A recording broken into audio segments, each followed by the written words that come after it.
Bona tarda al Catalunya Informació. Ara mateix passa mig minut de les 2 i seguim repassant en titulars el més destacat de la jornada.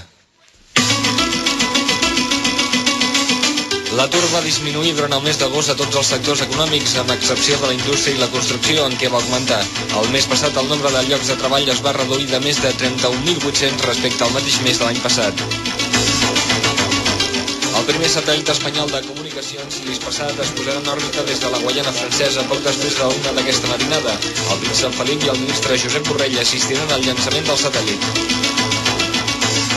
Ara les dues presenten a la Conselleria de Política Territorial i Obres Públiques de la Generalitat les diferents obres que la Direcció General de Carreteres té previst començar aviat. Arran de l'accident d'un autobús a Castelló amb 46 morts, el ritme de les inspeccions en el transport escolar a Catalunya és més intens. 30.000 escolars es mouen diàriament a autobús per les carreteres catalanes.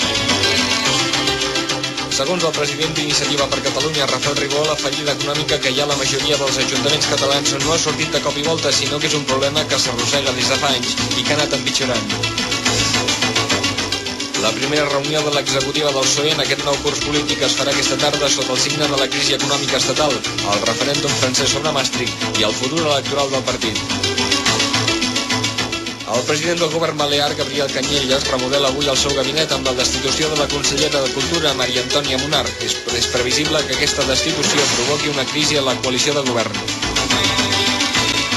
El govern de Rússia ha decidit liberalitzar l'any vinent els preus de l'energia, concretament del petroli i el carbó.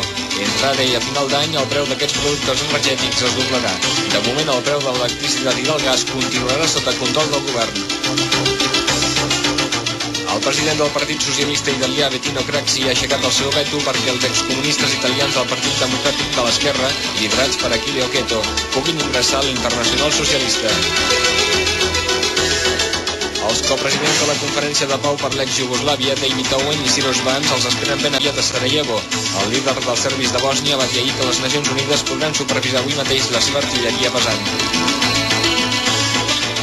Els membres renovadors d'Esquerra Unida integrats al corrent Nova Esquerra asseguren que un hipotètic no espanyol a Maastricht deixaria l'Estat en una situació d'aïllament comparable a la del franquisme. Avui es juguen al nou pavelló del Congost de Manresa les semifinals de la Lliga Nacional Catalana de Bàsquet, on es farà un homenatge pòstum a Pep Pujol Ras. El temps serà assolellat durant bona part del dia a tota la geografia catalana, tot i que es preveuen algunes restes d'inestabilitat a diversos punts del nord del Pirineu i de la serralada prelitoral. A Catalunya Informació passen 3 minuts de les 2 de la tarda i encetem aquí la crònica de l'actualitat.